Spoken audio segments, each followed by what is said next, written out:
Sounds good. Come back and pick it up before you go, Liior said as she called a number of her own frames over. Will do, thanks again, Liior. Deag responded. Think nothing of it. Any friend of Ged's is a friend of mine. Penelope and Lazarus made their way back to the group, and Laz started directing the frames. I suppose that means we've got some time, Captain. Gareth looked at his friend. Indeed, I think I'll peruse to shops here if either of you wish to join. I think a nice Wyland spa is in order for me. Gareth was incessantly grooming his frills. Pen? Think I'm just gonna wander. I'll see you back at the ship. Without waiting for an answer, Penelope turned and left the shop, ducking through the door. Oh, well, okay. Deag looked to Gareth, who only held out his arms. I guess I'll see you back here, Gareth. Enjoy the spa. Of course, Captain. Enjoy your perusing.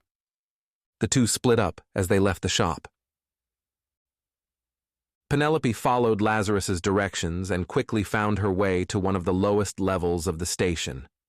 The polished looks of the more traveled floors were gone, as most of these levels were dedicated to maintenance and systems.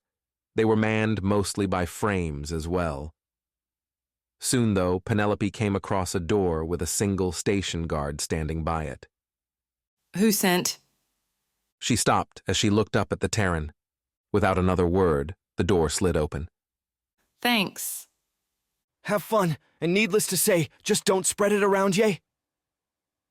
Penelope had already ducked through the door, but she stopped and turned. I actually wanted to ask about that. Is this illegal here? Not illegal per se, but taboo. It would definitely get shut down if certain individuals were to learn about it. Penelope turned away but chuckled slightly, imagining what Gareth's reaction to a boxing match would be. The room was circular with an arena laid into the floor. A comparatively tall wall came up from the sandy pit and turned into graduating seats that looked down onto the fights. About half of the seats were filled as the room watched two frames going at it. They were both of similar make to the ones Penn dealt with aboard the ship. Neither of them, however, had weapons. In their stead, each had a small arm that reached out and attempted to find a weak point in the other. Penelope's entrance didn't go unnoticed. A number of weary sensory organs noted her as she took a seat. She had to take 2 seats, actually, as her size wasn't accommodated for down here. Nevertheless, eventually, their attention went back to the arena as one of the frames had managed to gain the upper hand over the other and damage one of its legs. With the injury, the bot couldn't overcome its disadvantage and eventually was broken enough for the arena runner to declare it the loser. A couple more bouts came and went, but Penelope barely registered them. It's not that they weren't entertaining. Now that she was alone, though, she found it hard to focus on the fights. She couldn't help but turn inward. Pathetic. She started to crack her knuckles. A larger fight was playing out below as 2 bots grappled with each other. You? One of the bots brought its arm down onto what passed for its opponent's head. Ashara glared at her with disdain. Pen could build her face crease by crease. She had one of those faces that looked older than she was. Her eyes could make steel sweat. Penelope moved on to the second digits of her fingers. Each gave a satisfying pop. The second bot had managed to get an arm up underneath the first and was trying to topple it. Alvarez's eyes bored into her. Not me, you, milk, chocolate eyes. He was older than Ashara by a number of years, but he'd held on to his youth despite their profession. Short-cut hair and a coarse beard that he kept diligently. And of course, he was sipping just a bit of his mama's homemade resila. Strictly speaking, alcohol wasn't allowed aboard any active military ship, and receiving any via care package would get the whole thing thrown out. That said, Mama Alvarez's care packages always made it through and always had a bottle. Higher-ups never mentioned it. The first bot couldn't get away and fell backward. Its head smacked into the ground with enough force to crack the casing. Though it was still moving, the arena runner called it, and those in the crowd who'd bet on the second bot gave a cheer. At this point, She was just worrying her joints. She'd cracked them all, and they refused to pop again. Fuck it. She stood up and strode towards the tinsna, who seemed to be in charge of things. He was seated in a small alcove next to the arena and was announcing the next fight. A number of now curious eyes followed her.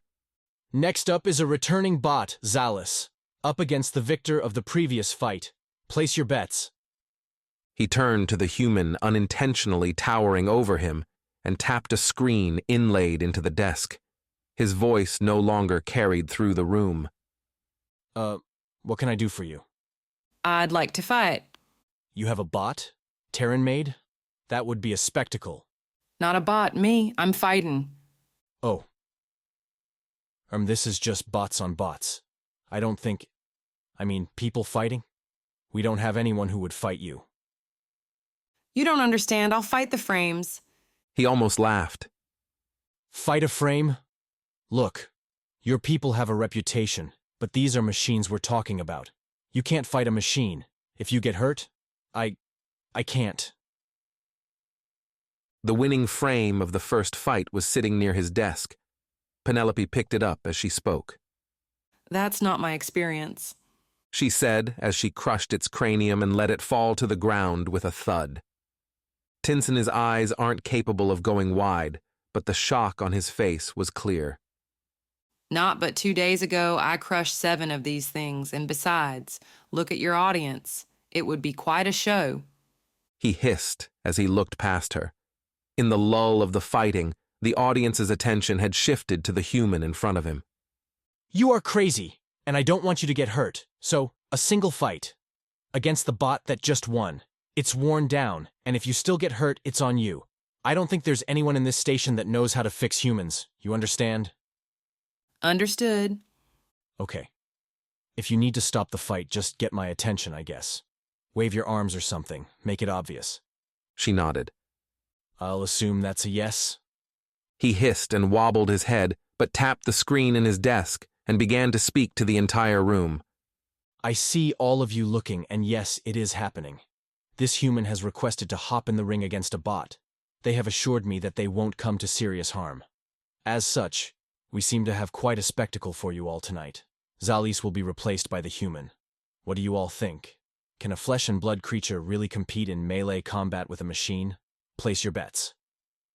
He got up and began walking her to the entrance down into the arena, only stopping when he noticed she wasn't following. She looked at him and then to the crowd. You said spectacle, right? She said.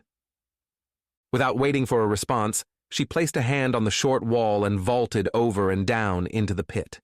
The crowd was filled with various expressions of excitement or concern as she landed in the blue sand. The showrunner slithered back to his desk as Penelope walked up to the frame already in the pit.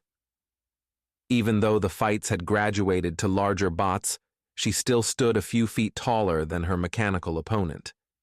It was an odd construction by human standards, not that human standards counted for much here.